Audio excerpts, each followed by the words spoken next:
Конечно. Ладно, а то я увлекся тематикой. Ну, вы поняли, думаю, что я имею в виду.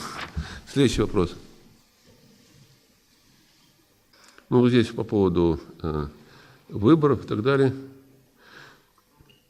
Как вы относитесь к словам, например, важный был вопрос. Русская революция неизбежна, вас оценка. Да ждут этого. Ждут, не дождутся. И готовы деньги заплатить, чтобы это было.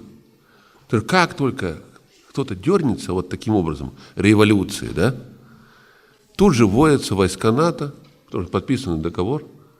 Нужно рассказывать дальше ситуацию? Кому-то нужно расписывать? Никому не нужно. А что за договор? Можете пояснить? Да, написано, подписан договор в 2007 году, обновлен договор был. В 2007 году. Что в случае, если возникает угроза между НАТО и Россией, угроза демократии в России или экологические проблемы, техногенные проблемы, войска НАТО вводятся без предупреждения. То есть просто вводятся, самолеты сажаются, они рассаживаются, захватывают важные точки, контроль банков, телевидения, ну и так далее, и так далее. Не нужно объяснять. А федеральный закон И наше правительство в одном из абзацев. Да, подписал такой договор. У меня сейчас точно номера нет, я не буду сейчас говорить о номере. Но есть такой закон, да. Вот, поэтому любая революция сейчас для России означает гибель.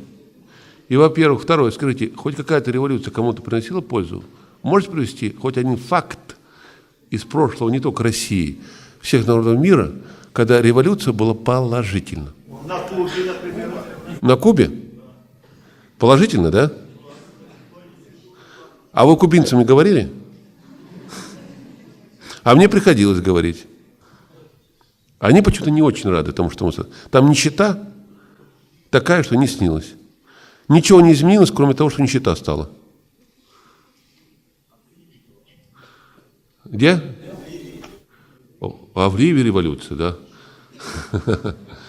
Ну, вы знаете, что случилось в Ливии, да? Оранжевая революция типичная, так называемая. Ну, Каддафи, потому что Каддафи не брыкался. Но тоже, деятель, просто ума у них хоть пруд пруди. Какого черта Каддафи, если он вел политику в некоторый разрез с политикой США, все свои сбережения держал в долларовых купюрах и в Штатах? А вот так. Ну и наши так держат. Но наши держат по другим причинам. НАТО зайдет, а наши войска, которые внутри, вот система обороны-воздушной, как они вкусят? А вы знаете, сколько ее осталось уже? Вы думаете, что наша армия такая же крепкая была? Ее уничтожают планомерно. Планомерно, целенаправленное уничтожение армии. В нашем народе головы нету. Одна помощь, что ли? Ну, вы правильно выразили мысль. Только не в народе. Ну как? Совесть народа где-то должна быть. Так дело не в народе. Вот я и говорю, что, к сожалению, проблема в том, что люди за 500 рублей, и там за булку хлеба, килограмм крупы. Да бабушкам некуда деваться. А деваться некуда, потому что их, вот те, кого они выбирают таким образом, и загоняют этих бабушек туда. В выборах должны участвовать люди морально устойчивые, хозяева, а не всякое быдло. Да, вот именно.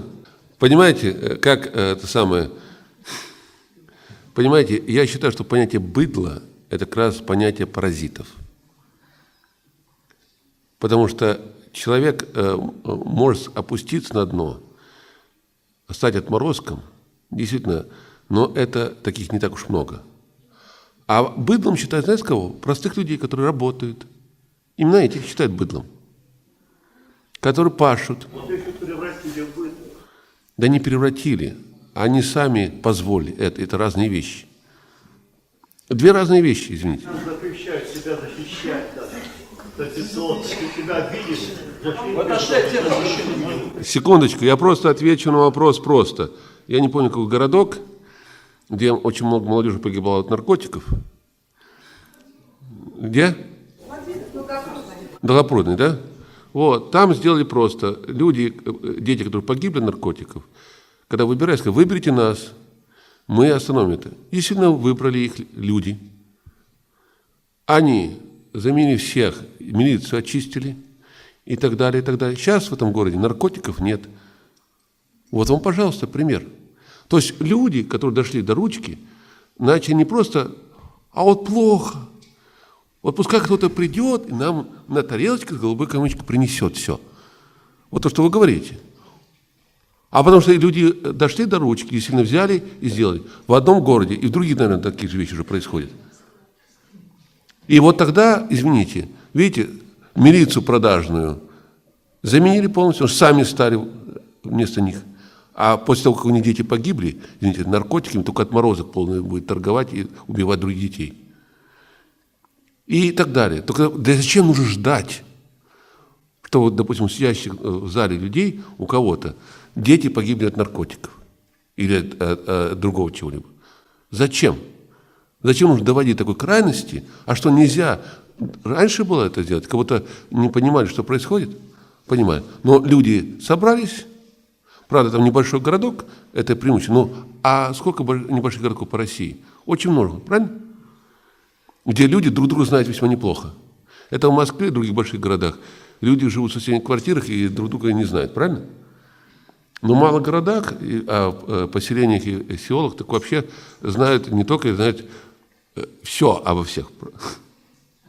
Поэтому знают кто и что. Вот если люди, зная, кто есть кто, выбирали тех, кому не доверяют, кому могут потом которые взять за шкирку и спросить. Ну кто возьмет, кто конкретно? А вы возьмите, почему вы не берете? Да, вот в том-то и дело. Кто-то должен другой прийти. Вот Прохоров, что никто не берет? Абрамовича никто не берет. Власти наши, никто ничего не делает. Органы силовые ничего не делают. Потому что они из одной команды. Так мы же видим этих паразитов. Так вы, хорошо, вы не можете взять Прохорова, но в том месте вы где-то живете в конкретном месте, правильно? Живу. Я делаю свое тихое дело. Тихо. А вы сделаете, чтобы это не тихое было. А громко не получается. А вы знаете, вот человек на Дальнем Востоке, он член движения, он рыбнадзором, и воровали там и так далее, и коррупционные и так далее. Его уволили с работы за то, что он начал бороться с этим. И я ему сказал, вы знаете, даже писать жалобы с фактами в прокуратуру бесполезно, они повязаны. Я говорю, делайте проще. Вот в прокуратуру присылаете письмо, тут же в интернете выставляете копию этого письма и так далее, и так далее. Когда он начал делать так, когда эта гласность пошла, которую не могут перекрыть, в частности, очень много изменилось. Его не только восстановили в той должности, которую... И он сейчас много что начинает делать там. Почему? Потому что ему было тяжело. Было время, когда семью кормить было нечего. Понимаете? Но человек сказал, я не отступлюсь. А потому что многие хотят, чтобы все было хорошо. Чтобы ничего не было плохо для меня. Что изменилось.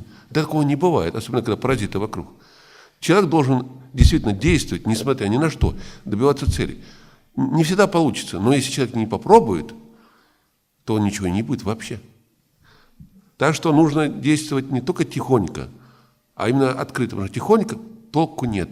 Тихонько не получили бумажечку, там жалобы на что-то, взяли, положили, даже не смотря, мусорное ведро рядом бросили, и все. И толку от того, что кто-то будет писать факты, излагать и так далее. А вот когда, помню, выставил кто-то по массовому убийству в одном, кажется, на Кубани, убийство было массовое и так далее, просто интернет выставили, кажется, фрагмент об этом, тут же разнеслось по всему миру, и России в том числе, и тут же привлекло внимание. А если бы не было этого, все прошло гладко, все куплено было, понимаете? А когда гласность становится такого масштаба, даже при купленном всем им деваться некуда.